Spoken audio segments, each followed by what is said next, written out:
You are listening to the Bat Flip Podcast, a baseball podcast from Belly Up Sports and the Belly Up Podcast Network. Here are your hosts, Damian and Matt. Welcome back, everyone, to the Bat Flip Podcast. My name is Damian here with my co-host, Matt, coming to you on June 14th of 2022. Got some injury news to start with, and then we are going to jump into the All-Star Game ballots now that Phase 1 of the voting has begun. But before we get into that, how are you doing, Matt?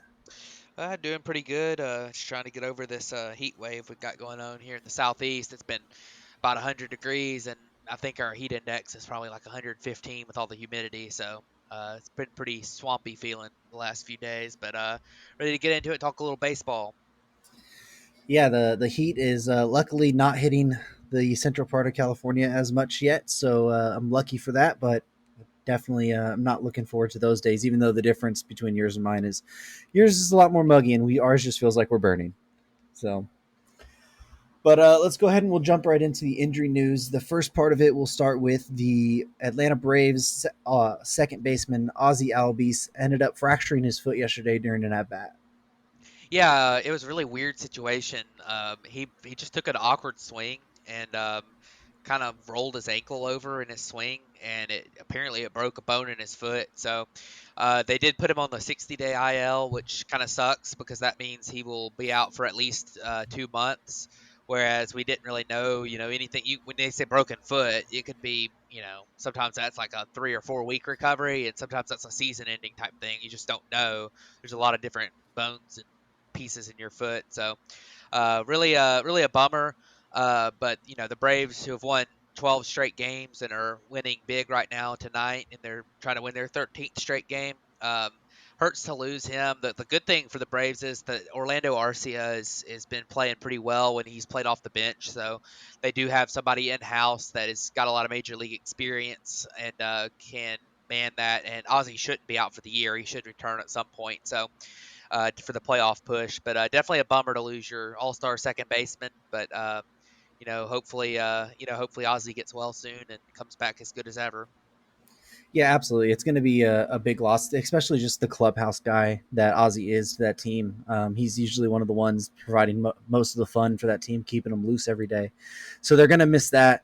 He hasn't been the greatest offensively this year, but, you still don't say like, hey, you're going to miss that bat in your lineup, even though RC is probably going to fill in just fine for them. But it definitely sucks for the Braves. The next part of injury news we have is that the Los Angeles Dodgers starter Walker Buehler had to leave the game. I believe it was on Friday night with a right flexor strain in his elbow, and looks like he'll be shut down for 6 to 8 weeks. Yeah, I think we might have talked about this once or twice, but Walker Buehler has been struggling this year compared to normal. And, there was a lot of talk about wondering why. His fastball velocity's been a little bit down from when he first came up, and he hadn't had great command of his pitches, and he's just been a little off. And I'm wondering if that maybe there was some kind of effect from this starting the season. But the good news is that, it doesn't sound like it's going to be a Tommy John thing. When I heard elbow injury, I was like, uh-oh. So hopefully he'll be back at some point, late in the season, getting ready for a playoff push. Yeah, so that was the initial concern, was obviously a UCL and Tommy John surgery. But another thing that actually I found out late today, when he did his first kind of talking with the media, is he actually had a bone spur in his pitching elbow as well. That had been bothering him the whole year. So that could be another issue why a lot of the velocity and command had went down. He actually went ahead and got that removed as well. And that doesn't really affect the timeline from where he's going to be. But he said he hopes to be back in like 10 weeks. But I think that's going to be I think that's kind of on the fast side. I wouldn't be surprised to see him on the 12 to 13 week area, especially how we know the Dodgers are usually very concerned with their pitchers' health and usually slow play them a lot more than other teams usually do. So Walker Buehler is going to be a massive blow to that team who had already had question marks with the rotation around Kershaw, who just came back on Saturday, Andrew Heaney, who's been out as well. Dustin May hasn't pitched. He had Tommy John last year. He's supposed to be back sometime late this year. And then the bullpen's faced a little bit of injuries as well. So you needed your ace and Walker Buehler to kind of be that guy this year. And it sucks that he has to go through his arm issues. Just sometimes what you got to deal with, That's why it pays to have a lot of good pitchers. It does. It really does. And that's why pitching depth can never be overstated enough. But staying in the NL West and talking about probably the best player in that division with Fernando Tatis Jr. had a CT scan today to update on his wrist. Didn't show the improvement in the healing that the Padres were kind of hoping. So his return to swinging a bat will still be delayed for a little while. Yeah, that's a big time bummer for San Diego. Is as it's been stated so many times, how good Fernando Tatis Jr. is, um, and the fact that they're chasing down the Dodgers right now and look to be every bit as good. The pitching's been really good for San Diego. The bats have really been the quiet part for them this year. As some of their guys haven't really fully gotten going. Guys like Trent Grisham hadn't really fully gotten going. Cronenworth hadn't fully gotten going. So if they can get those guys go, they really need to have Tatis Jr. back to really push to win this division. And they were hoping that wasn't too far down the line, but it sounds like it might be a little bit further than they were expecting. So hopefully he gets better pretty soon, and we get to see one of the more fun young stars in the game come back soon. Yeah, the game really needs a guy like Fernando Tatis Jr. to be healthy and to come there and help in that division push.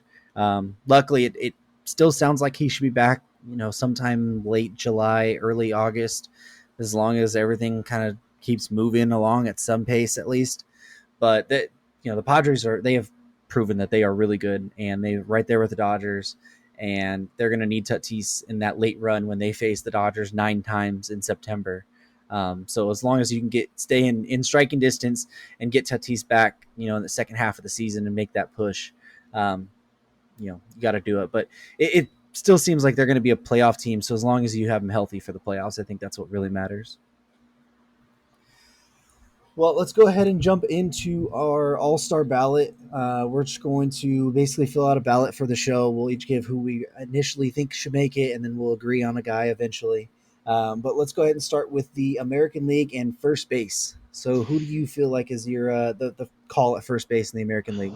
Yeah, so I really think this is kind of a runaway for the most part. I think that Ty France is definitely the guy. He's played 61 games, hit 324 on the season, a 401 on base, 485 slugging, 163 WRC plus, 9 home runs. This is a guy that's just really, really, really good, and he's really carried the Mariners for a lot of the season. The other guys that could maybe be involved, you could talk a little bit about Luis Arias. He's always been that very low strikeout guy. I don't know if he's on the ballot for first base because he's He kind of a is. utility guy. But okay, so since he's on the ballot for first base, we can talk about him. Um, and he's a guy that I mean you could probably throw him in there, and I mean you can always throw Vlad Jr. in there, but this has been a down year for him compared to what I think his typical season's going to be. Although I think a lot of it's batting average on balls in play driven. That he's had some bad luck, and I think he's going to have a huge second half. So, but as of right now, I think Ty France should definitely be the pick here in the American League. Yeah, I agree with Ty France. Luis Arias is another name for sure. Another name that is on the ballot for first base, even though he probably hasn't played a majority of his games there, is G-Man Choi. He's had a really good start to the season as well. A 284 average, a 372 on base, 485 slugging with a 150 WRC plus. He's on the ballot as a first baseman. So he's another guy you could probably look at there. But I do agree. I think Ty France is far and away the kind of runaway with this position for sure. But we'll jump over to the National League, and I really feel in the National League it's probably a 2-horse race at the top right now, leading with Paul Goldschmidt and Pete Alonso. Yeah, I mean, I think it's pretty obvious here that Paul Goldschmidt's the best first baseman in the National League right now. Coming into tonight, had a 335 average, 419 on base, and a 598 slugging, but that was coming into tonight. Tonight he hit 3 home runs. So he's actually had 8 plate appearances tonight. They had a But doubleheader.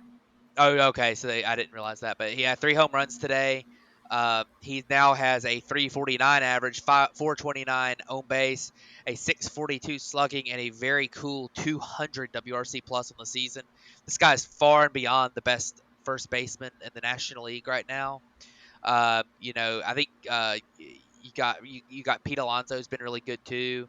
Um, you know, he's cut down on his strikeouts a lot, and has a high average for him compared to typical. Um, I think you look at Freddie Freeman's been pretty good, but he hadn't quite been his typical at the plate. 131 WRC plus is pretty solid. The on base percentage at 368 is a little bit lower than we are used to seeing from him, but of course, hitting seems to be down around the league in general. So, but yeah, this has been I really think Paula Goldschmidt is pretty easily the pick here. Yeah, I think first base was kind of easy. I think the definitely two far and away runaways with that position for sure. But let's jump into the American League second base, where you have guys like Jose Altuve probably leading the vote. You have other guys. Trevor Story's had a renaissance late, but I don't think it's enough to really get up to the level that Jose Altuve is kind of at right now. Yeah, I mean Jose Altuve is definitely the guy here.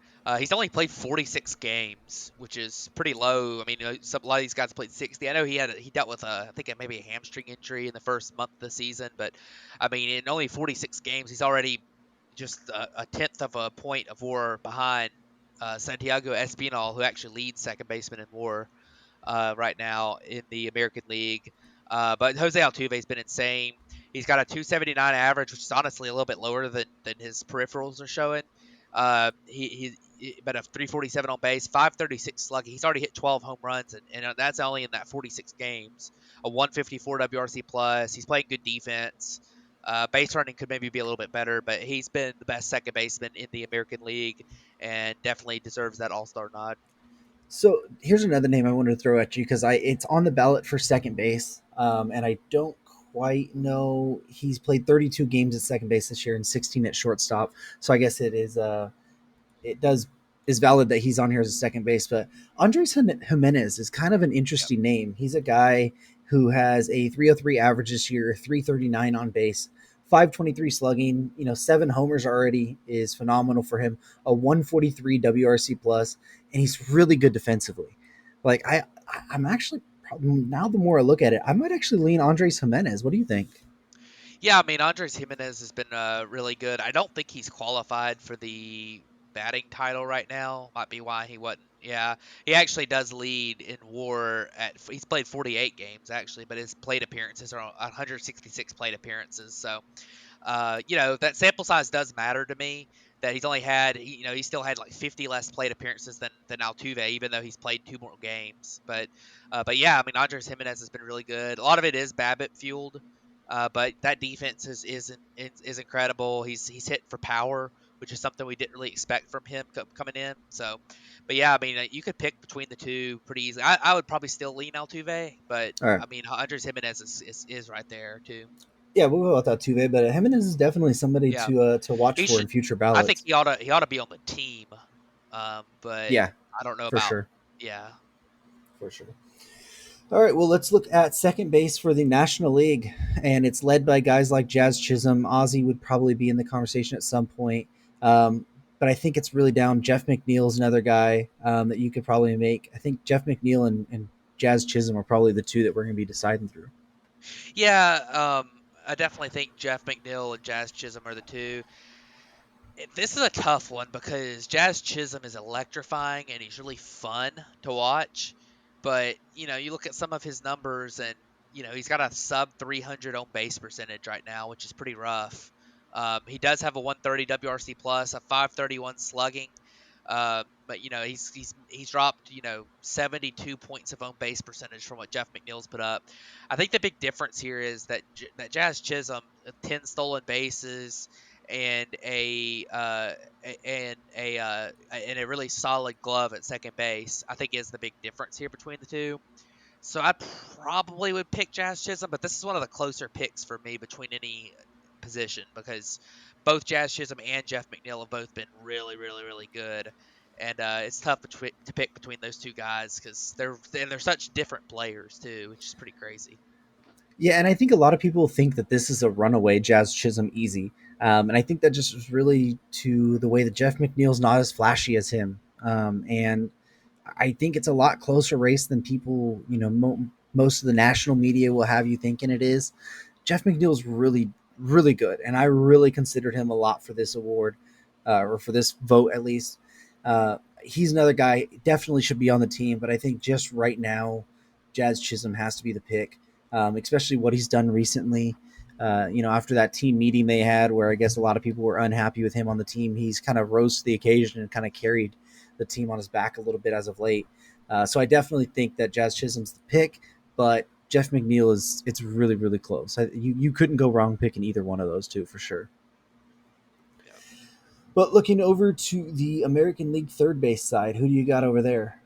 So for the American League third base, I think that Rafael Devers and Jose Ramirez are two of the best players in baseball in general, and I think I lean to Jose Ramirez here.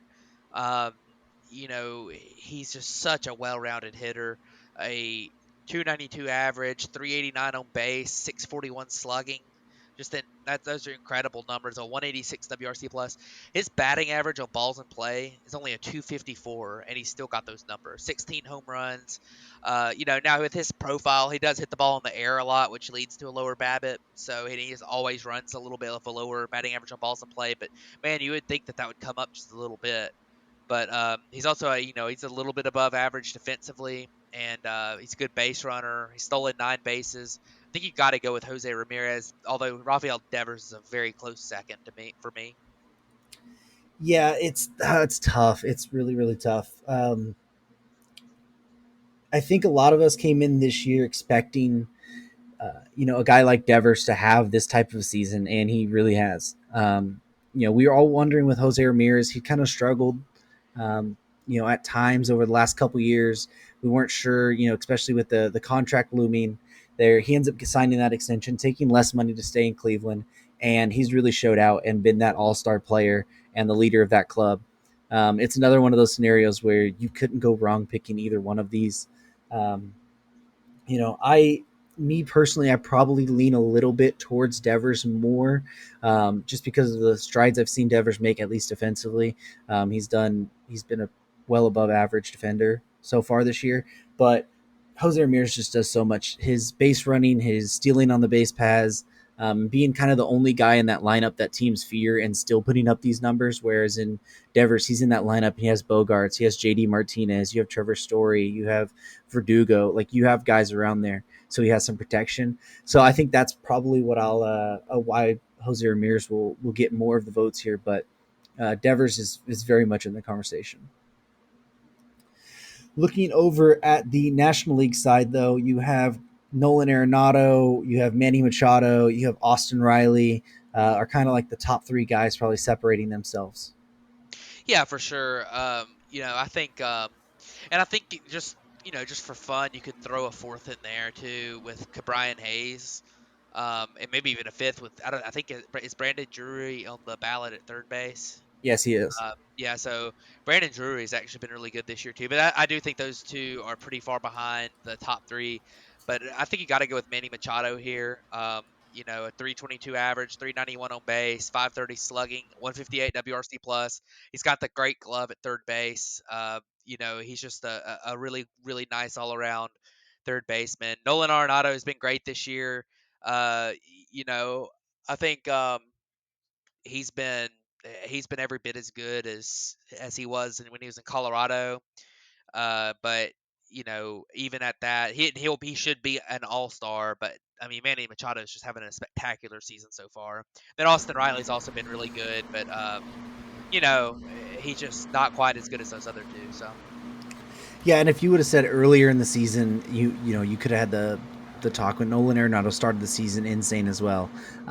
But it's Machado's really separated himself, especially as of the past like month or so.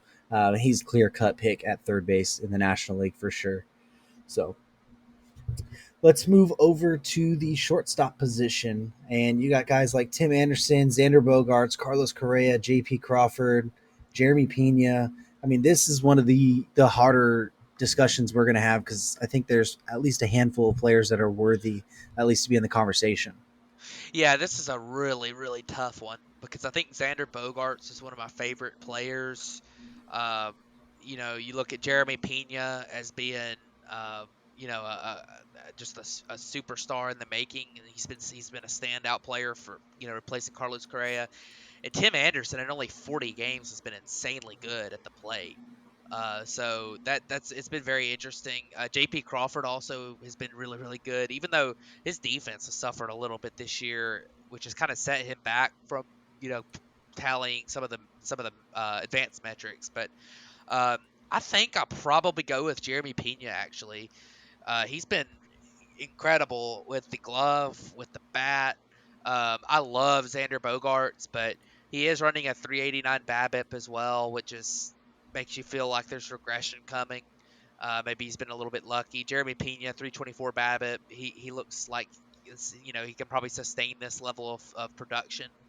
And I mean, you look at their numbers very similar. Jeremy Pena, I think, has got a better glove for sure. Xander Bogaerts very average at shortstop at best, and I think if you look at all around value, I think Jeremy Pena is my guy here, so I'm gonna go with him. But you could make a definite argument for any of those guys, honestly.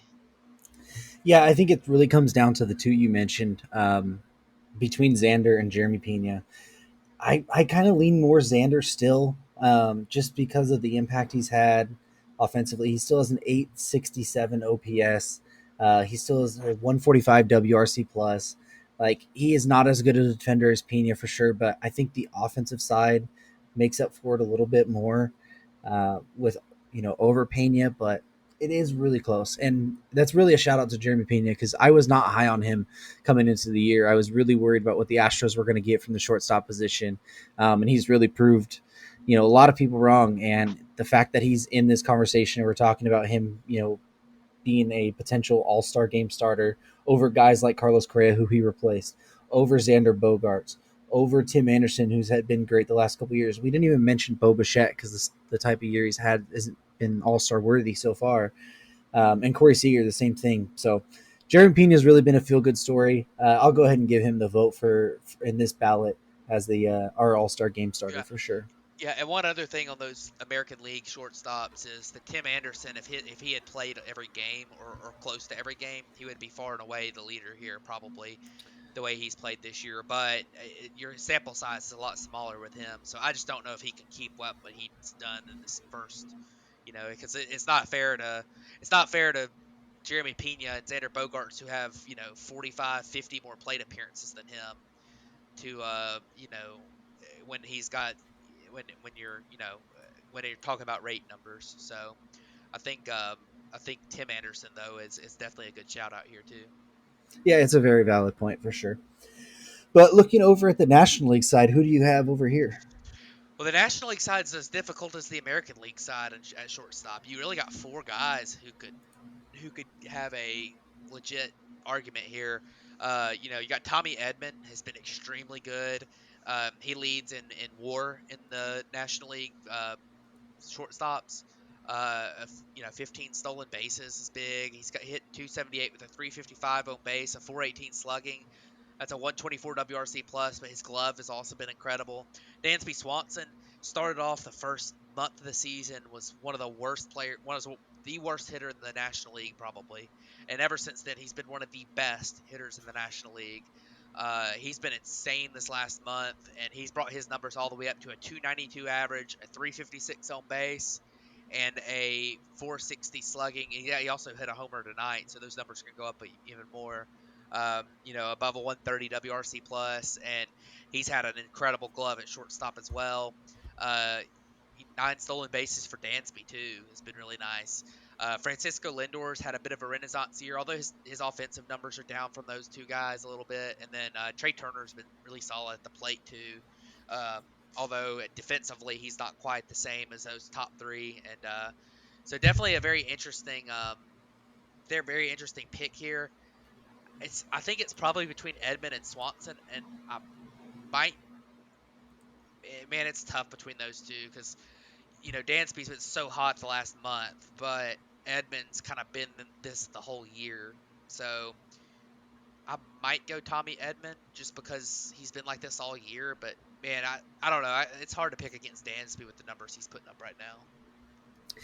Yeah, and I'm not quite sure why Tommy Edmonds on the ballot on as a shortstop to Yeah. begin with.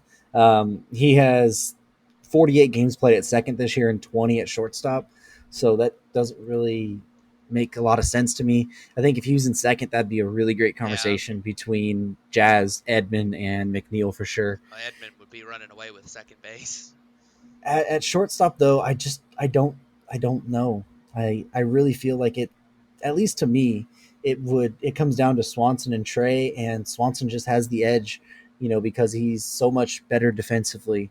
Um, with value wise, there, even though the offensive numbers, they're really dang close as well. 128 WRC plus to a 130. A lot of the counting stats look pretty similar as well. So to me, I really think it's But probably Dansby at this point. Where if you would have said that to begin the year or after the first month of the season, anyone would be laughing at you. yeah, I was gonna say too. In fact, Dansby Swanson, he's got the same WRC plus now after tonight as Trey Turner. They see Well, hit a home run and see it. They're both at 130 now. So, LA hasn't started yet, so give him a second. oh yeah, there you go. That's true.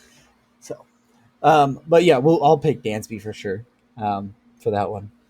So let's go ahead and look at the catcher position, which I think we might want to throw up. But in the national or in the American League, at least, I really think you're deciding between two options, and I don't know how you feel, but I kind of feel like Alejandro Kirk might be the pick. Yeah, um, it's tough to pick this because catching position has been a little bit rough this year. Yeah. I mean, man, it's tough. I mean, the number two in catchers and WAR is Jose Trevino from the Mm-hmm. Yankees, and he's only played 39 games. Yeah. So of course, but you got to remember too that Alejandro Kirk, he's played 52 games, but he DHs all the time. So um, now he's playing catcher more right now because of injuries to Danny Jansen, but still, you're kind of looking at him as more of a DH slash catcher, whereas Jose Trevino, every time he plays, he's catching. And Sean Murphy too, every time he plays, he's catching. Although he's not really a candidate for um, for the All Star game, but I guess it's hard to pick against Alejandro Kirk. I mean, I guess he's okay defensively ish and at catcher, and that he's been sick with the bat. I mean, his bat's been incredible. Only a 10% strikeout rate. He's hitting 315 with a 396 on base, a 463 slugging, 145 WRC plus. I mean, he's been really, really, Well, I really don't know where good. Matt went there, but yeah, I mean, at honestly, least his for me, teammate it seems Danny like Jansen, Alejandro if he had Kirk is played going to be all the these far and games, away he's got a 150 WRC runner, at plus. least But with here. those I injuries, he's just only think the played lack of 19 games for games. Trevino, But even I though think I'd Kirk does probably go with DH Alejandro a good Kirk. bit amount of the time, he still plays a decent catcher when he's in there. And since he's on the ballot as a catcher, I think you got to go with him.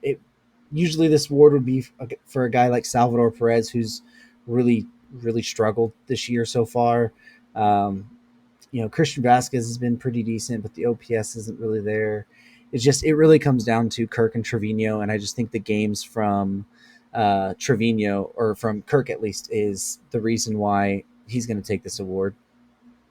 And then looking on the National League side, there's the runaway for catcher is Wilson Contreras for sure. What he's done so far this year: 268 average, 10 homers, an 899 OPS.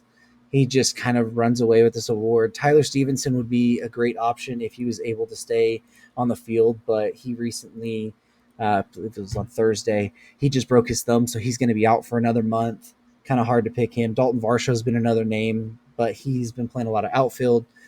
William Contreras is another interesting option, but he's not on the ballot as a catcher. He's on as a DH. So I think for this award, we'll go with, or for this vote at least, we'll go with Wilson Contreras for the catcher.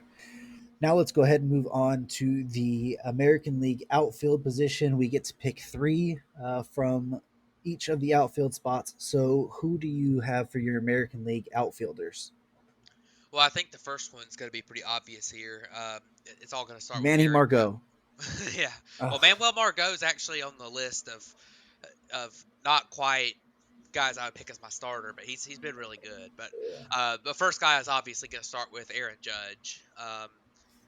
He's just been insane this year. I mean, you look at him on the season, you know, um, a 194 WRC plus. He's hit 313 with 385 on base and a 674 slugging. He leads the majors in home runs.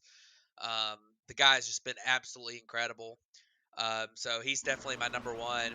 I think number two, it's hard to pick against Mike Trout. I know he had that little, stretch where he wasn't playing so well for a while there, but he's been The Mike stats Trout. still back it up. Yeah, Yeah. I mean, he's still been insane.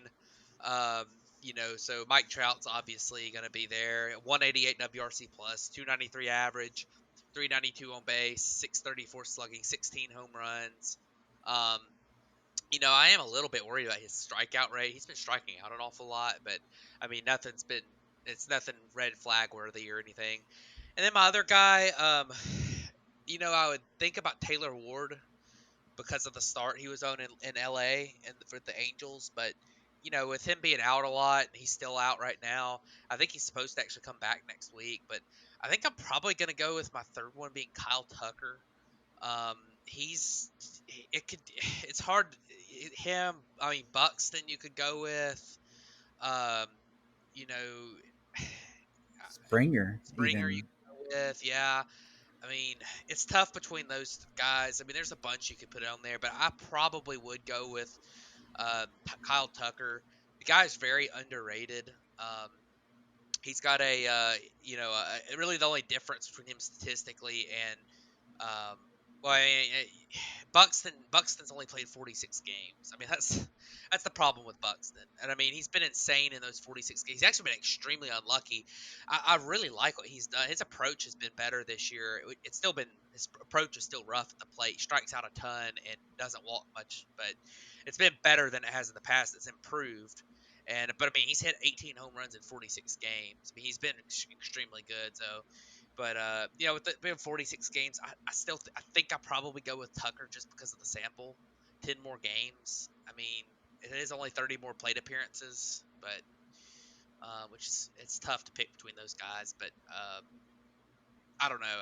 I'll probably go with Tucker. He's been really good. He's underrated. He doesn't get enough talk. So Yeah, Tucker. I don't hate the Tucker pick at all. Buxton, you mentioned, like he's that. There's going to be an argument for him as well for what he's done. The average is low, but the impact he brings to the team, it's far and above a lot of what these other guys do. George Springer, we didn't mention much about him, but he's had a really good season as well. 56 games, 238 plate appearances as well. A 144 WRC plus, 282 average, 350 on base, 526 slugging. I mean, those are the only difference between him and Tucker. There is Tucker has 10 more on the point 10 on the on base percentage. They're really the big difference is George Springer's defensively has not been that great this year compared to all these other guys.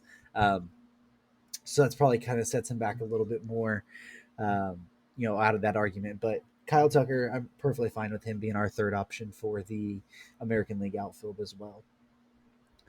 Jumping over to the National League side, I think this one's kind of wide open. There's only kind of one lock in my eyes for the National League outfield. What about you? yeah, I think so. I think Mookie Betts obviously is a lock here. He's been really good this year. Having a bit of bounce back, I guess. I mean, last year he was really good, but he maybe wasn't quite his typical self. And this year he's been his typical self. He's definitely going to be my number one here. And then there's really a conglomerate of guys between, kind of between 1 and 2 WAR who have all been really good. Um, you look at I mean, Brandon Nimmo is a guy that could probably get some consideration. He's been improved defensively in center field. He's put up a 129 WRC plus. He's got one of the better approaches to the plate in the big leagues. The only problem with Brandon Nimmo, not much power, only 4 home runs, a 409 slugging percentage is a little rough. Ian Happ's actually been really good this year for the Cubs. He's a guy that you could maybe put in there. Micah Yastrzemski's been really good for the Giants. You know, I mean, it's tough. Um, it's tough to pick between all those guys. I mean, they're all kind of close together. But if I had to pick, I'd probably pick Nimmo and or it's tough to pick against. I mean, I'd probably pick Hap and I mean Jerks and Profar has been really good too. But I'd probably go with Hap and Yastrzemski, honestly. Maybe Nimmo, but that slugging percentage is really low. So Yeah, I would. I think Yastrzemski is another guy that has to be on there as well. Just the resurgence he's had this year, I think he's too good to pass up there. Nimmo and Hap, I think those are the other two I'm deciding between as well.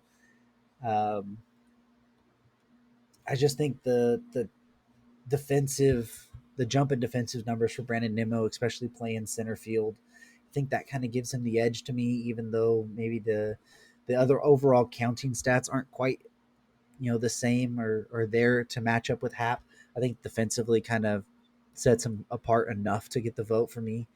Um, I don't even, and I'm just looking to make sure, but I don't even see Profar on the ballot for he might outfield. not be on the ballot because he's a Oh utility no, player. he is right there. Oh, okay, there you go. So I do see him, but I do think it comes down to Nimmo and Hap, and I kind of lean Nimmo um, more than over Hap for sure. But looking over, we'll jump to the designated hitter. This is the last spot actually on the ballot, and then we'll talk about some starting pitching. But for the American League designated hitter, who do you got? This is the most obvious pick I think we got. It's Jordan Alvarez. The guy's been insane at the plate. 315 average, 403 on base, 625 slugging, a 192 WRC plus. Um, just incredible at the plate. His strikeout rate is under 16% this year, which is a big improvement. He walks a good bit. His BABIP's kind of is really sustainable. This is probably the hitter he is now, which is scary. And and obviously as a DH, he's at every he's a all the time DH. So he's definitely the guy that I would go with here. Yeah, Jordan's kind of ran away with it. If you asked me probably 2 weeks ago, I was saying that it would be between Jordan and JD Martinez, and it's still really close. I think Martinez is having, the batting average from balls in play is really high, but a 347 average, a 413 on base, 563 slugging, not slugging quite as much, only 7 homers this year compared to Jordan having 17.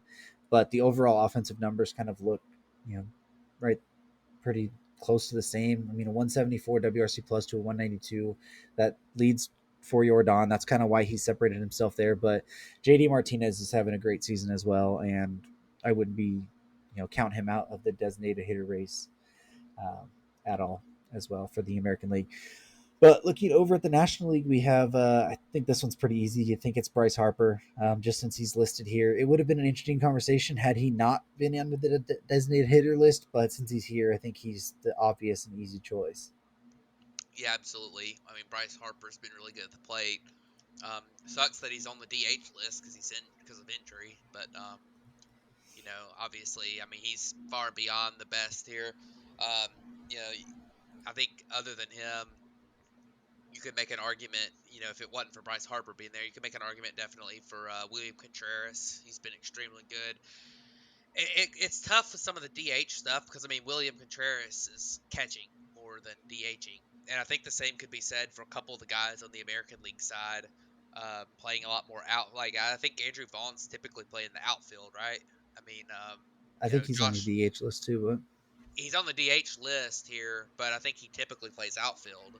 He's actually yeah, playing the field. Josh Donaldson's another guy. He's typically playing at third base and not just DHing. So, um, look at the National League list. I mean, Willie Contreras is, typically catching.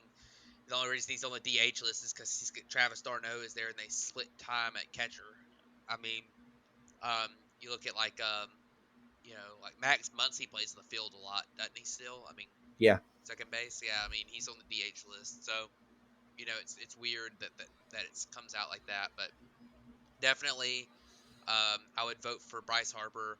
I do think that Albert Pujols will probably get a lot of votes because people are assuming this is his last year. Actually, he didn't. Did he announce this was his last year? Yeah. But yeah, it was Wainwright's the guy that didn't announce it. It was his last year, Yeah. but yeah, Albert Pujols, he'll probably get a lot of votes. But obviously, if we're picking based on merit, we're gonna pick Bryce It Harper. So yeah, it's Harper. It also seems like, tell me if you get this as well. Like Pujols is gonna be at the All Star game. Like I think we can all kind of agree on that. Like they'll give him an honorary spot at least. I have that feeling like they've the precedent has been set, especially in other sports before, for a guy who's in his final season, the send off. Like he'll get an All Star game, he'll be there, even if it's like the manager's choice or something like that. Like he'll be at the game somehow. At least I get that feeling for sure. But yeah, I think it's easy. Bryce Harper here. You said the DH spot, especially in the National League, the American League. It's been so set in stone for a couple years, or for a few years, I should say, uh, that we know how the DH works. The National League teams are just getting it, and they're more using it as like a utility spot more than anything, giving an extra day off to a guy out of injury, just getting them off their feet for an extra day off the field. Um, so that's why it's kind of you have more of kind of a hodgepodge of guys. But since Bryce Harper's playing there and the way he's playing, um, it's the easy choice there. But that's it for our actual regular ballot that we will submit in. But we also wanted to pick who our All Star Game starters would be for each side. So who would you have for your American League All Star Game starter? yeah, so there's several guys that you could go with here. I think that just to name five pitchers that should be in the running for it: Kevin Gossman, Tariq Skubal, Shane McClanahan, Alec Manoah, Nestor Cortez Jr. or Nestor Cortez, and maybe Justin Verlander too could be candidates. But I think I would go with Shane McClanahan. This guy has been insane. He has been. I mean, he's pitched 72 innings, which is a solid number. I think it actually is one of the tops in the American League. Um, so he's seventh in the American League in innings pitched. But you look at him, and he's a guy that has a um, excuse me. He's got a 187 ERA in those 72 innings, a 245 FIP, and a 202 xFIP, 12.1 strikeouts per nine, only 1.6 walks per nine.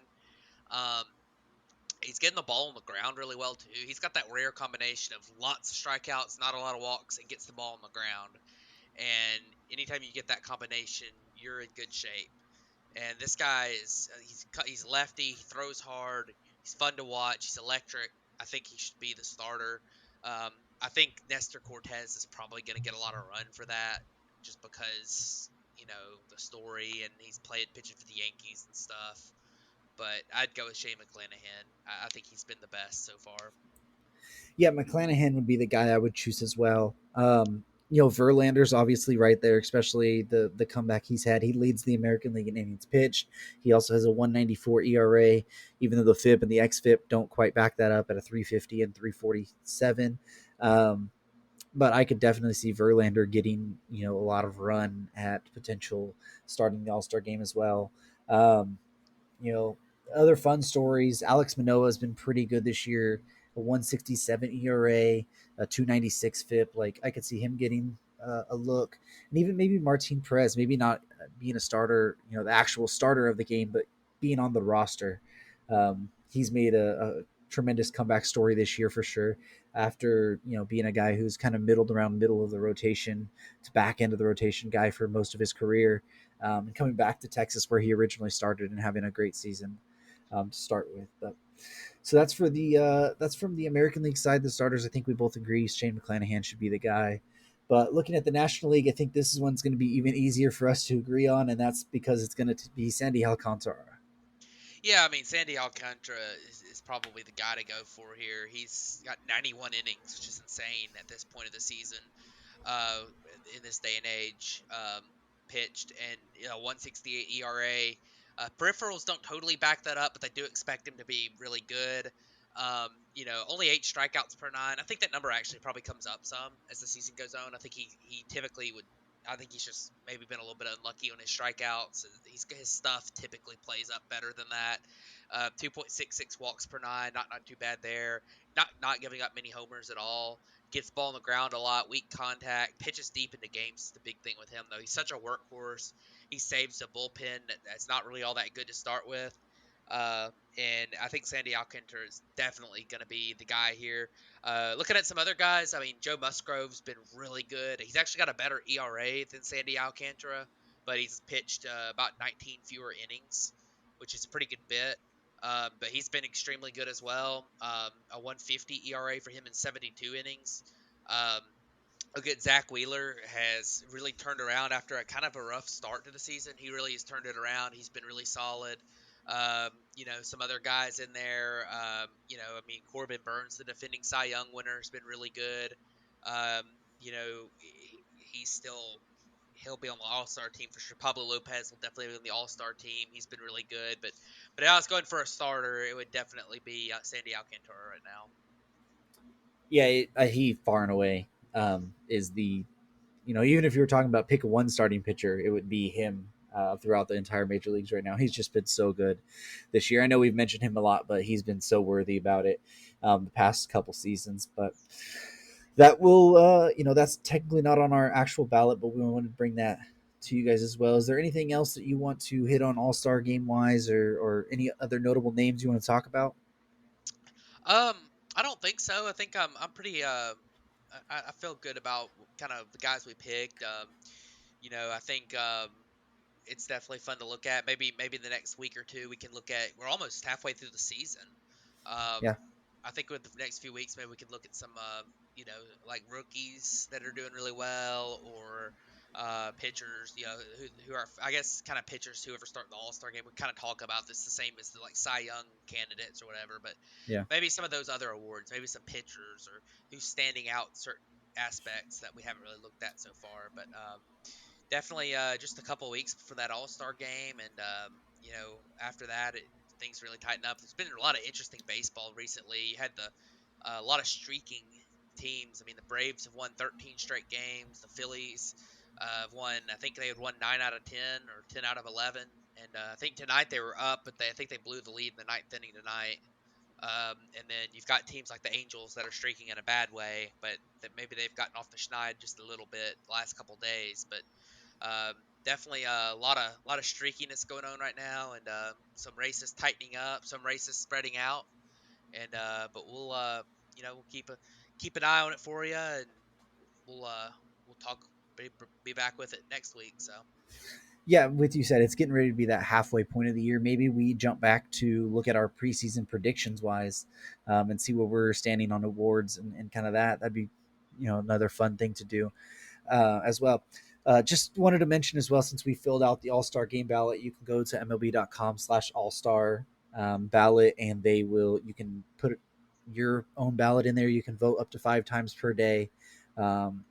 The phase one it goes through from June 8th through June 30th. That's for your favorites. And then from July 5th to July 8th, they'll have a 3-day where it's the finalists at each position and you pick the starter there. So if you want to go create your own ballot, just go to MLB.com/All-Star ballot, and you can vote up to 5 times per day as well. So you can get your favorite players to Los Angeles for the All-Star game.